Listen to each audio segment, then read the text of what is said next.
Welcome to Functional Fourth Trimester, a podcast created to support new parents as they return to daily life after having a baby. Each episode will talk through common postpartum challenges, share practical education and strategies, and hear from real parents and healthcare professionals along the way. Whether you're listening during a feeding, a walk, or a quiet moment, this space is for you. I'm Lauren. And I'm Melissa, and we're excited to jump right into today's topic.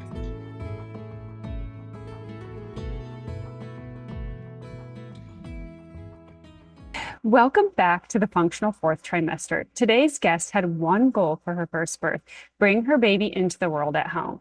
But her son had other plans in mind. He was breech. A few years later, she got to have the home birth that she wanted with her beautiful daughter that also has the most amazing head of hair. He also happens to be my cousin, so this one's personal. Let's get into this. Sarah, I'm super excited to have you here today and hear your story. Yeah, I'm really excited to be here too. Thank you for having me. Yeah, it's going to be awesome. So I would love to kind of go back to your first birth. So taking back to what that was like, when did you find out he was breech, and kind of how did that process look for you when you had this vision in mind, and that obviously had to change? Well, his was an emergency breech, so we did not know he was breeched until I was 8 centimeters dilated. Oh, wow. Yeah, so she was confident at the time, the midwife that I hired, that the baby was head down. And I had a posterior placenta, so I didn't feel an anterior placenta with him, so I didn't have too much movement, so I couldn't really tell. Like, a lot of people have certain kicks they feel, and he was just kind of minimal movement. Okay.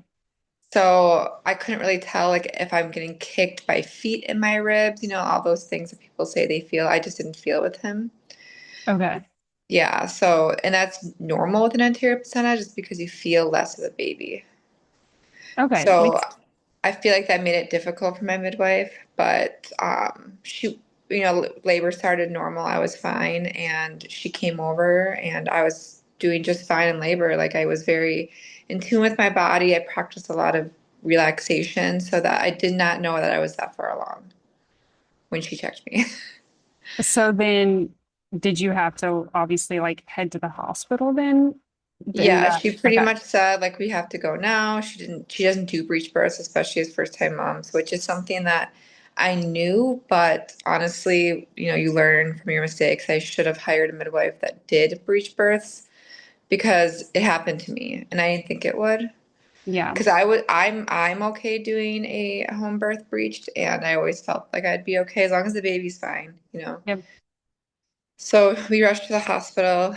Within 45 minutes of being there, I had my son, and he came out butt first, and it went really smoothly. I had no tears. Everything was fine. He was fine. I was fine. Well, I, I love that it didn't turn into like a traumatic experience at the no, hospital when you I got would say there. the only That traumatic was, part was grieving my non-home birth, yep. especially in a society where people make it seem like home birth's not safe. And I was very much advocating for it, and people would look at me like I was crazy for wanting to do it. And then I ended up in a hospital, so that kind of feeling hurt, because I was like, it's not, in my opinion, it wasn't very emergent. I just didn't have the proper midwife for the situation, which happens in both care, like with hospitals Mhm. and with home birth. If you hire someone that not well or isn't good at their job or isn't, going to advocate for exactly what you want, you're going to get, whatever they can provide for you. That totally makes sense. And I can see what you're saying about grieving that because you knew Yeah. that a home birth was okay. And I had a home birth with our son. And I remember people like, oh, that's not safe. You should be at the hospital. What if something goes wrong? And like all of those things that people say. All the things people say to you, yeah. Yes. Yep. Like, no one really supports you that well. Yes. So I could see how that would be hard where you're like, it is fine, but yeah, that would be hard. But now you got to have your sweet little girl. So I then, because obviously you felt confident even if you were to have a breech baby. So then do you have specific, because you had your, I'm going to have a home birth, you were all prepared for it, you were giving birth at home, and then you Yeah. ended up at the hospital. So then, second time around, do you have specific things that if a mom were listening right now, these are things that you would suggest, like make sure you ask these sorts of questions and look into this? Because you just said it's not all about having 30 years of experience. It's about making sure that they're a good match for you and what you want. Yeah, I mean, honestly, I would tell them to ask questions like, what do you do in emergency situations? Like, what do you as a midwife consider an emergency? Because no midwife I hired for my daughter this time around, she said an emergency is like lots of bleeding, baby's heart rate really, really high and not being able to get it down. She told me that it has to be like it has to be 911 ambulance emergency to have to leave. Okay. And my midwife wasn't that way.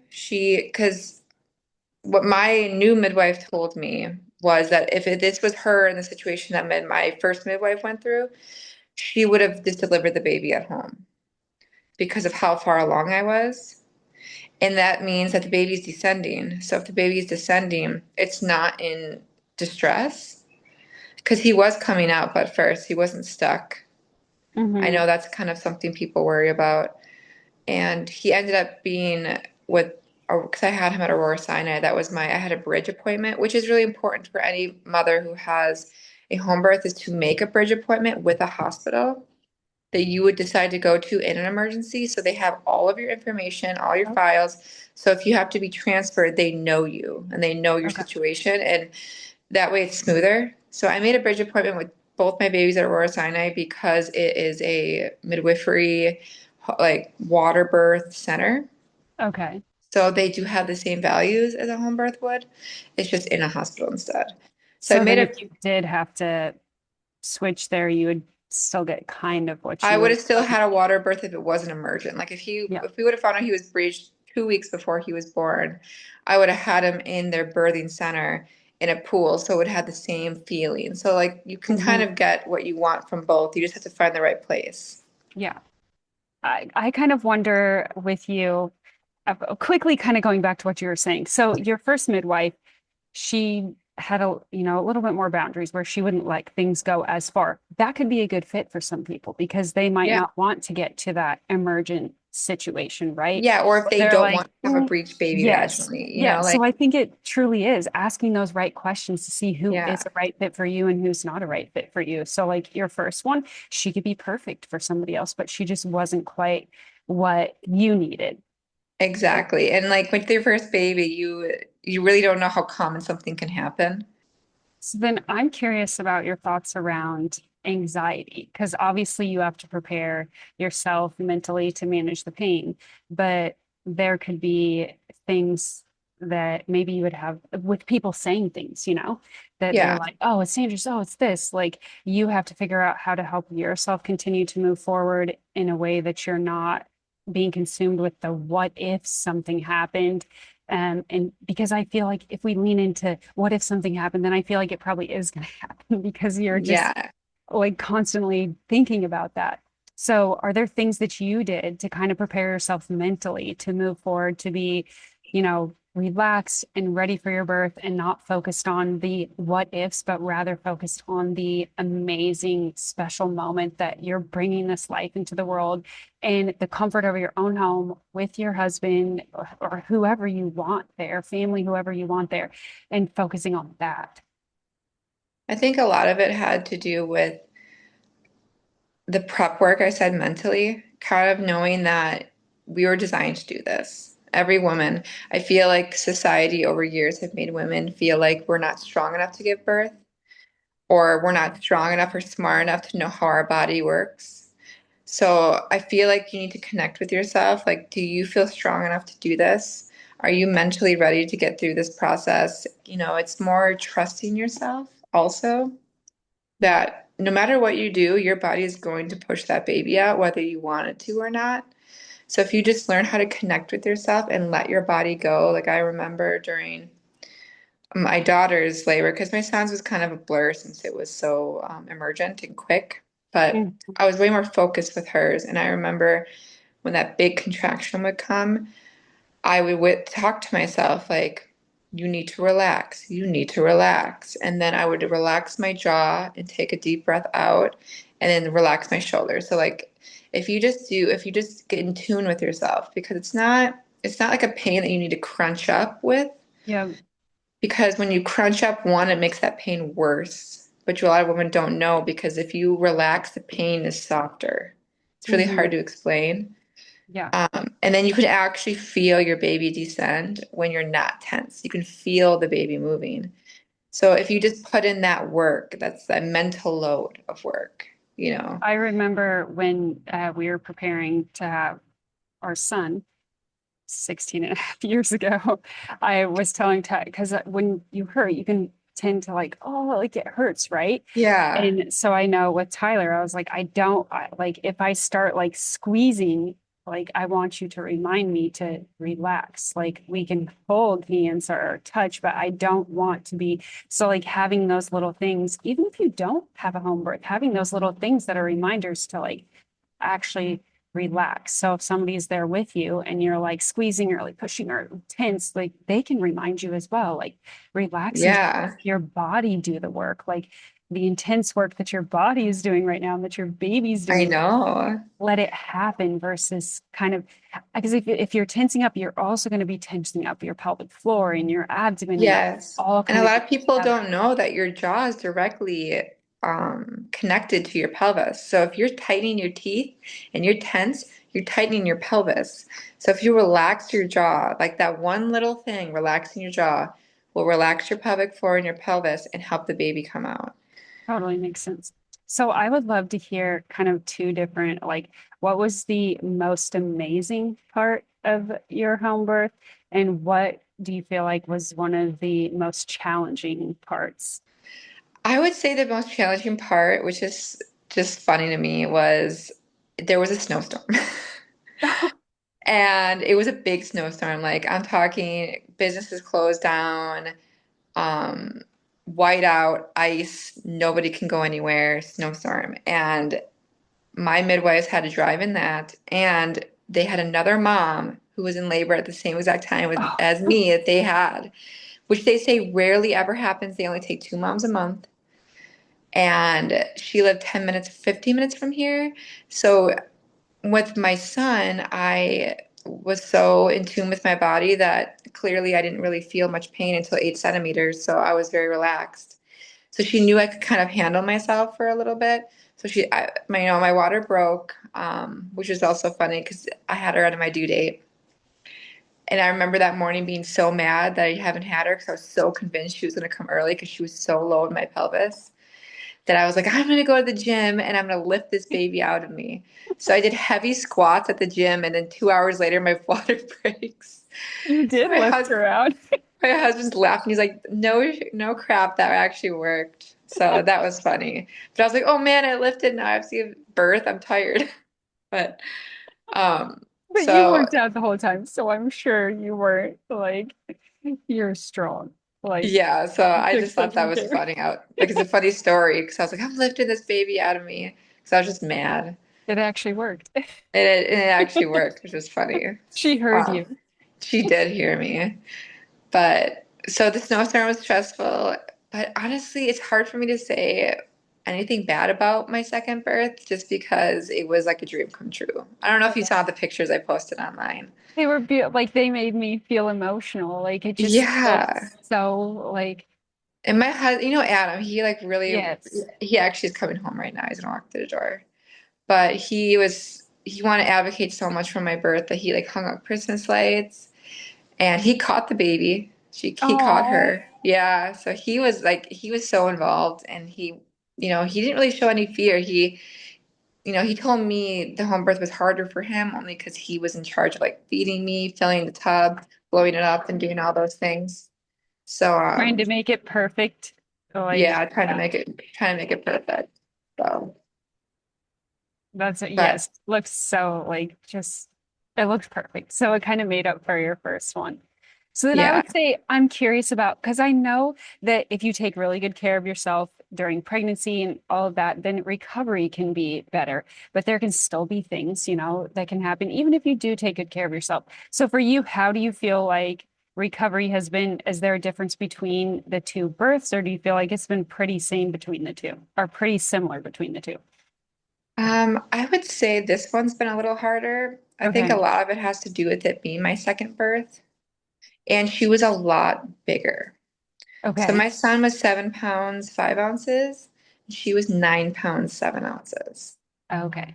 So she was a bigger baby. Okay. So it was a lot harder pushing had to happen. I would just say that made it harder. And, I have a toddler, so I don't get to relax as much.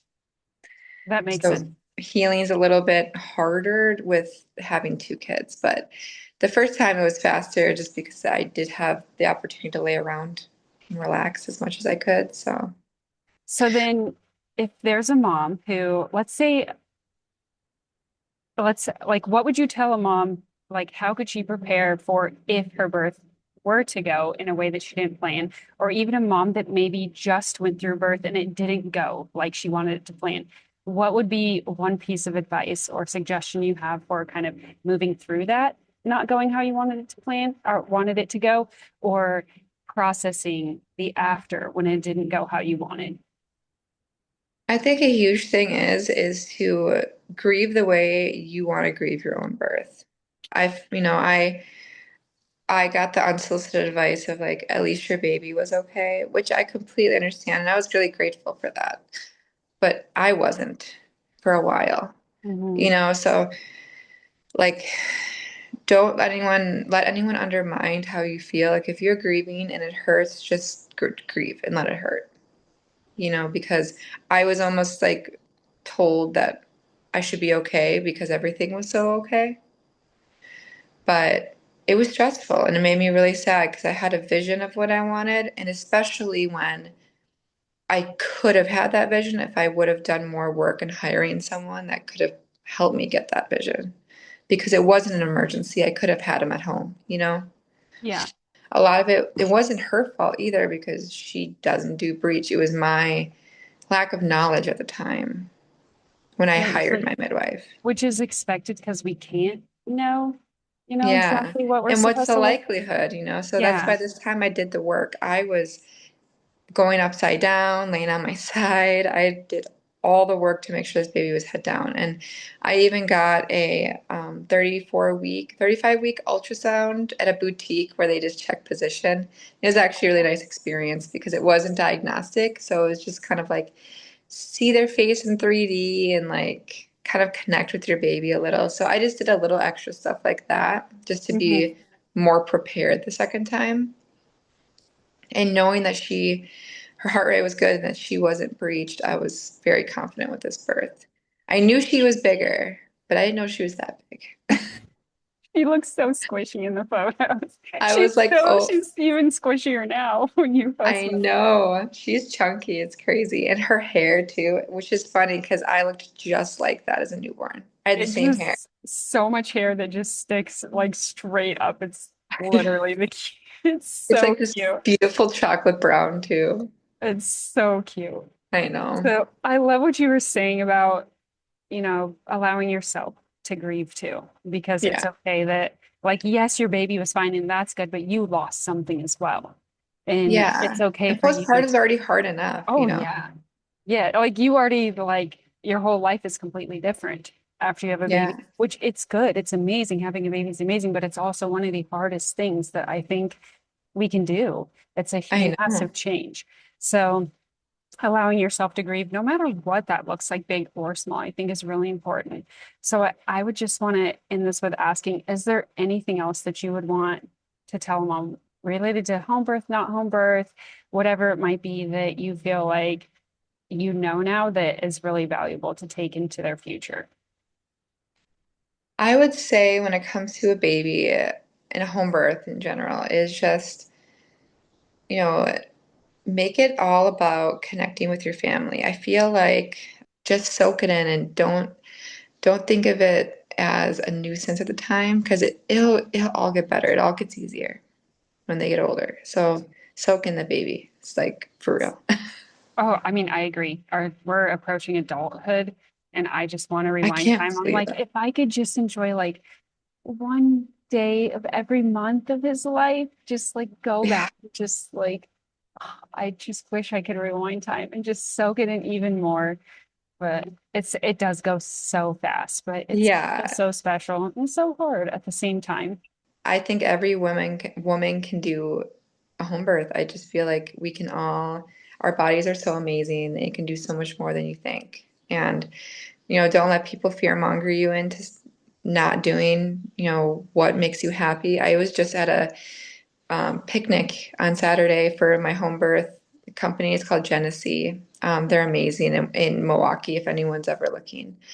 And there were so many moms there with all their kids, and every single one of those kids there was delivered home, a whole group of us. And it just makes you realize like there's a whole community. This is normal, and everyone's just so proud of themselves because you should be, because it's not easy to do a home birth, and it's against the norm, which makes, anything against the norm is hard.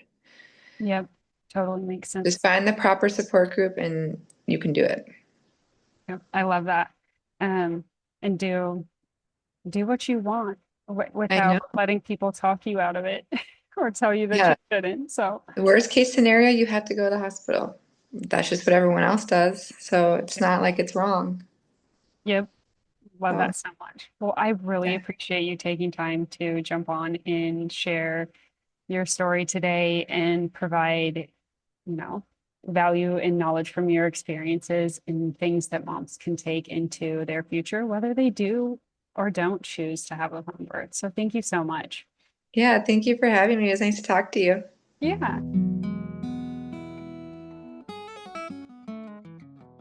I hope today's conversation gave you something practical to take into your day or simply remind you that what you're experiencing is normal. Returning to daily life after birth is a process and support matters. However your day continues from here, be gentle with yourself. You're doing important work. Thanks for listening. We'll meet you back here next time.